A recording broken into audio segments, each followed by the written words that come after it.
Hi guys, starting a new series today, North Node in Libra. I'm wearing a beautiful dress to represent the idea of Libra. What is Libra? Libra is beauty. Libra is elegance. Libra is charm. Libra is exquisite. It's manners, Libra is a beautiful woman wearing a designer gown on the red carpet, or a man wearing some designer suit. That's Libra. It's just like Taurus because it's ruled by Venus, but it's a different kind of beauty. If Taurus is more tactile, it's more about feeling good and stuff, feeling comfortable and, wearing something beautiful. Libra is all about looking beautiful. It's about being pleasing to the eye. It's about pleasing. Libra is great at that. What else is Libra? Libra is about justice. Libra is about balance. Libra is about fairness, cooperation. Libra is about getting along. What else? Libra is the peacemaker. It's the diplomat. It's the charming one, the one that can charm the socks off of anybody. But before we move into the Libra North Node, let's talk about your South Node in Aries and what kind of memories you're coming into this lifetime with. So South Node in Aries, you guys are my fighters. You guys are my fighters. You guys are my troublemakers, trouble starters. You guys are my destroyers too, because Aries is a destroyer. Aries is ruled by Mars. Mars has no problem burning something down. Mars destroys in order to rebuild, of course. But that's what it does. So you guys with Aries South Nodes, you guys are very competitive people.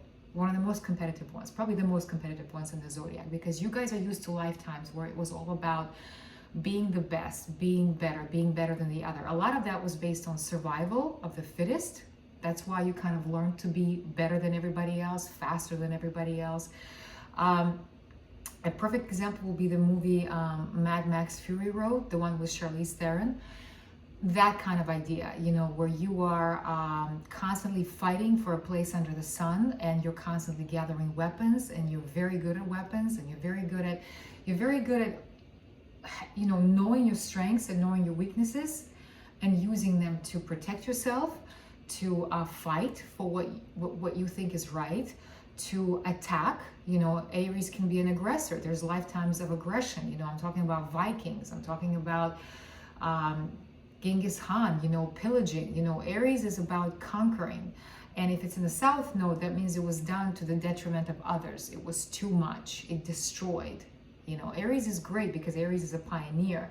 Aries is the one that knocks down obstacles. Aries is fearless. Aries is the first one to, go straight to the wall and accomplish what he or she wants to accomplish. But when it's in the South Node, that means they went too far. You guys went too far with the competitiveness, with the aggression, with the fighting, with all of that. Nothing wrong with that. It's the strength that you guys bring into this lifetime, because a lot of people could probably learn from you, to be direct as you are, to be outspoken as you are, to be fearless as you are, to make your point across, and maybe even to have an argument. A healthy argument is great. You guys are good with that. You guys are great at fighting, at proving something. You're always wanting to prove to everybody else and yourself that you are the best, and you deserve a place under the sun, because a lot of your lifetimes were based on the survival of the fittest. You guys are my gladiators. You know how to fight. You're used to getting things through fighting. You're used to getting things through difficulties, either defending something or conquering something, taking something from another, usually by force. A great example would be, I have a lot of friends, girls, who are Aries South Nodes, badass bitches, and I mean it. Because they have that strength within them, that Aries South Node, that masculine energy, and they come in and they're very strong women. They're very argumentative, they're very outspoken, they're looking for something to fight for. A good example is a movie called Molly's Game. The girl that it's based on, Molly, she has South Node in Aries, and if you watch it, you'll see how she was basically fearless about establishing this whole operation that she had, and even when things went south, she still managed to figure it out to make it work. So nothing really scares Aries South Nodes because they're used to kicking ass big time. What else? So now we're going to talk deeper about different houses and how the node manifested itself. But basically, for you guys know yourselves as conflict. You guys know yourself as everything has to be accomplished through some kind of conflict. You know, when things are peaceful, you're very uncomfortable with that and sometimes you'll provoke a conflict because that's what feels comfortable to you. You know how to make your point across in a conflict. You know how to handle a conflict. Somebody else could be scared and run away, not you guys. You guys are my generals. You guys are my, my UFC fighters. You know, you fought in so many ways. You fought for freedom, you fought for justice, you fought for whatever. But because it's in the South Node, you guys went too far to where you basically destroyed, and a lot of people died because of you. Nothing wrong with that. So now if we move into North Node in Libra, what are we talking about with Libra? We're talking about balance. You know, Aries South Nodes are either black or white, either they're up or down. You could call them bipolar in a sense, because Aries is fire. It's a destructive fire. So when they're like here, they're very, pushy. They can be too much for some of us. We can be super overwhelmed by them. It can be hard to be around a person like that because they're very driven to push their agenda, to push their point of view, to push their truth on us. That's what they're used to. So where was I going with that? Yeah, so you guys are comfortable with that, and so you're learning to slow down. You're learning to not be up, high or low. You're learning to be in the middle. You're learning to find that balance, and that's going to manifest in a lot of different things. Let's say some of you are, everything you do is done to an extreme. It's either nothing or everything. If you eat, you freaking eat until it's gone. If you starve, then you starve yourself. That's how Aries does. It's always black or white. I had a friend of mine who has this position, and he said, if I'm drinking, I want to be the last man standing in the room. If I'm a salesman somewhere, I want to be the number one salesman. So Aries always does things to the extreme, to the max. So with Libra North Node, you're going to learn balance. You're going to learn peace. You're going to learn cooperation. You're going to learn how to talk to people. You're going to learn how to be a diplomat versus a dictator and being pushy and domineering. Aries is very domineering. You're going to have to learn to be, to go with the flow, to let other people speak, to let other people share, and to kind of listen to them as well, and to listen to what they have to say and to work with them. You're going to have to learn, beauty when it comes to your expression, that diplomacy, that charm. You're going to have to learn charm. Aries is not charming. Aries is the ram. Libra is charming. Libra doesn't need to yell.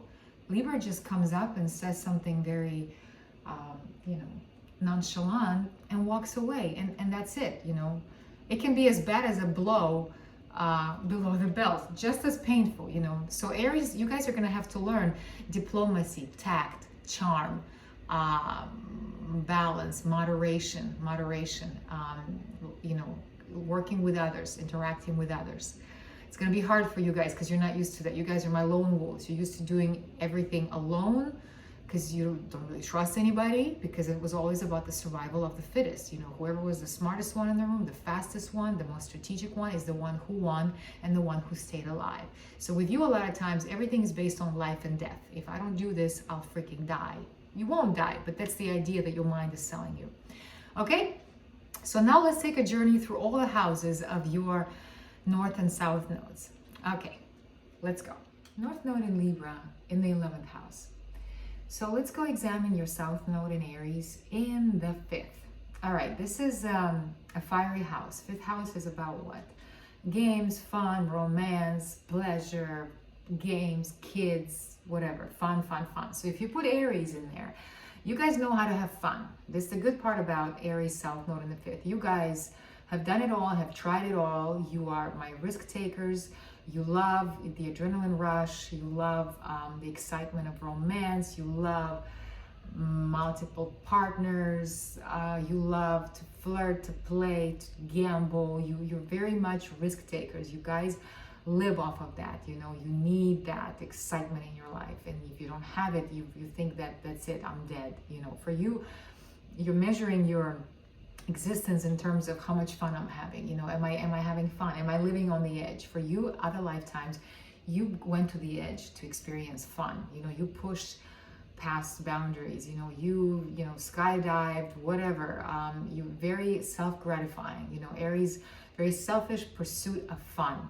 So in all ways, very selfish, with your romances, just kind of slam bam, thank you ma'am, next, who's next, always getting bored, because Aries gets bored. So in this, you had lifetimes where you're always doing things, and now you probably feel the same way, where you're like, gosh, it's hard for you to just sit, because you feel like you're not living life. You're like, there's always something out there that can be done that nobody has done, and you want to be that number one. You would love to find yourself in a situation where nobody has done it before, and I'm going to be the first one to do it, and everybody's going to watch me. So very, very selfish, risky, crazy pursuits of fun. Very competitive, in romance, like a playboy. See how many girls I can sleep with, see how many guys I can seduce. Very aggressive in romance, not being shy, approaching people left and right. Hey, I like you, you want to get together? Things like that. Not shy at all. What else? Gambling, risky sports, racing. Aries in the fifth could be a race car driver, somebody who was not afraid to go fast, and somebody who, won a lot of times, and somebody who developed a pretty big ego because of that, because you did whatever you wanted. You didn't care about consequences, and you were untouchable. So you had a lot of fun in your other lifetimes, and you probably, because you were so risky and because you were so daring, you were probably died many times really fast as a result of doing that. But that's great, because at least you did it. A lot of people are shy. A lot of people with different nodes, they come in and they're like, oh, hell no, I would never do that. Well, not you. The beauty of you is that you can inspire the shy ones to take a little chance on themselves, to dress a little bit racier, to wear something out of this world.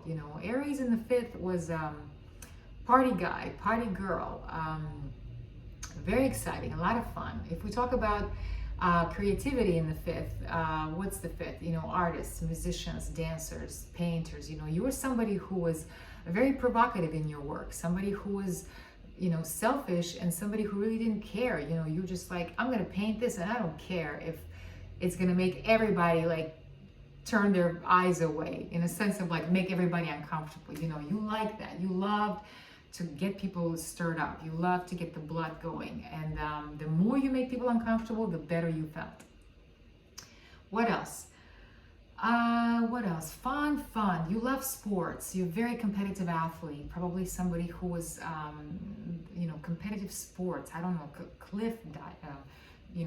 climbing Mount Everest, things like that. Things where you wanted to be the first one that did that. Aries loves to be the first one. Very childish too, because fifth house is kids. There's a little mischievous little boy or little girl in you that loves to do pranks, that loves to play. You love to play. You love games. You love all kinds of games, and you love to win. If you don't win, you probably get very angry. Once again, all of these ideas were approached in a selfish way. It was all about me, and you wanted to be in the spotlight for that. You wanted everybody to look up to you and say, wow, you're so awesome. And you were, because you were the guys that do, movies like Jackass, and people that jump off buildings, and they land into a trash can, and the people that, America's Funniest Home Videos, stuff like that. You love that stuff. TikTok videos, Vines, you love to have fun. Aries in the fifth is a fun person. But now, if we're talking about your North Node in Libra in the 11th, you guys kind of have to get away from that me, and what else I can do to gratify myself, to the idea of the world, because the 11th house is not about you anymore. It's about the world around you. It's about humans. It's about different groups. It's about the bigger picture. And so you had so many lifetimes where you focused on your own self-gratification and your own fun, that now you kind of have to get away from that. Because honestly, I would say either you feel like I've done it all, nothing surprises me, nothing shocks me, and you're done with it, and you're like, I want to do something meaningful, I want to do something for others, that drive could be in you. Or the other version of you could be that, no, I want more, more, more. I want more fun, more adrenaline. But the guy that keeps wanting more, you will never find that satisfaction. And you can be in that cycle. That's your cycle of constantly looking for the next shiny thing. But you'll never be satisfied. You'll never be happy. It's like, going after that drug. You're always going to be looking for that feeling, and it's never going to be enough.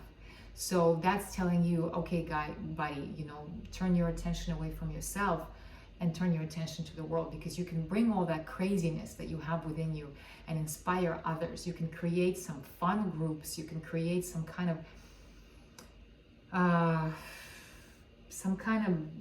organization. I always mention groups and organizations in the 11th because that's the big part of the 11th house. But talk about humanity, talk about all of us, just bring all that craziness that you have within you and inspire all of us by creating something so that you can pull people together and you can say, guys, I have an idea. Would you like to try it?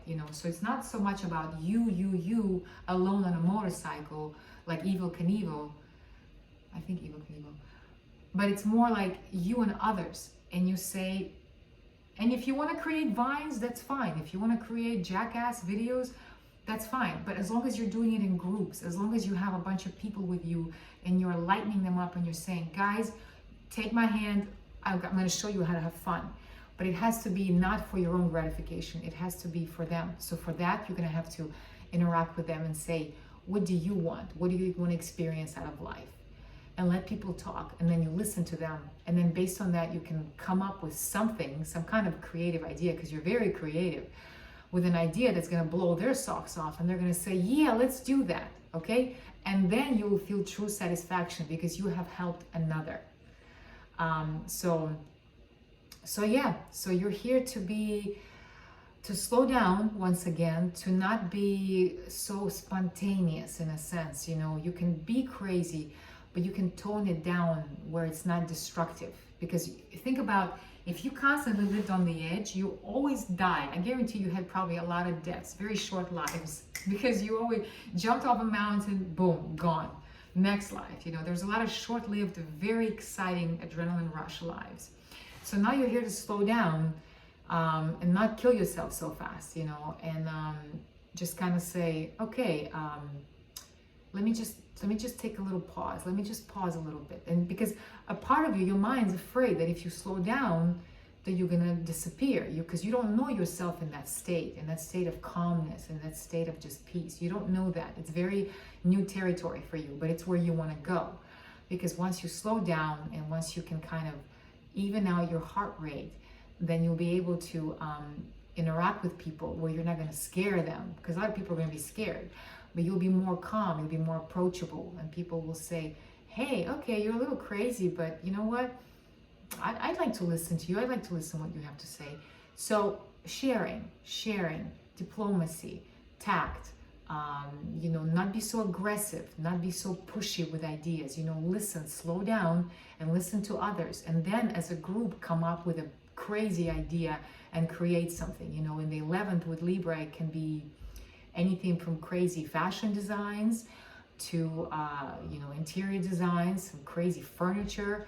Nobody's saying you have to kill your craziness. You just have to channel it in a very diplomatic way and then watch what it can do. And you'll see your true satisfaction will come from that, from interactions with others. You have to interact with others, and you have to learn to have fun with others and stick to something, not jump from one next to the other, but stick to it and say, hold on, let me spend one more extra hour here, one more extra day, one more year in this idea and see what happens. For you, slow down, slow down, and then you'll see what you can create. Okay? Have fun.